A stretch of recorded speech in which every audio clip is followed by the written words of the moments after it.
breaking updates coming in.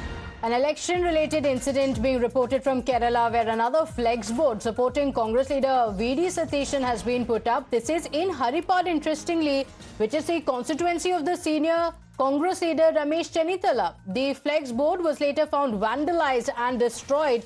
The incident has added to the charged political atmosphere in the state. Let's go across to my colleague Arpita joining us on the broadcast with the details. Arpita, as of now, the results have not even come yet. We still have many hours to go. Exit polls have given the Congress party an edge, yes, but it clearly looks like the fight for the CM post has already broken out.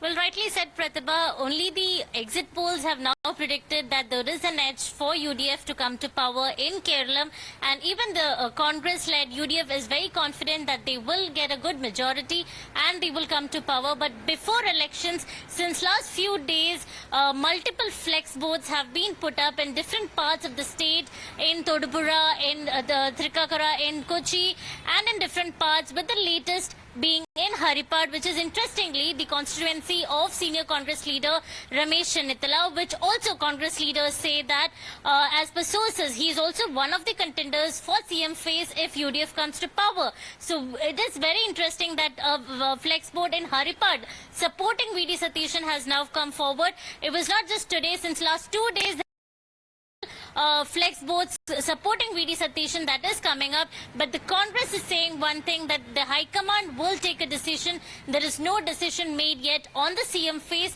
They will take opinion from all other MLAs and then form a decision. But as of now, there are so many supporters within the Congress party. A few people are supporting V.D. Satishan for the CM post. Meanwhile, the others are supporting Ramesh Chennithala. The High Command again and again has been instructing leaders that this should not be done, because the High Command, it is the High Command who will decide the CM phase. But again and again, they have been violating the instruction given by the High Command, and there is a clear split within the party supporting V.D. Satishan, Ramesh Chennithala and K.C. Venugopal. Okay, all right. Let's see what happens tomorrow. Arpita, thank you for joining us with those details. With that, it's time for us to slip into a short break. We'll be right back. Stay with us.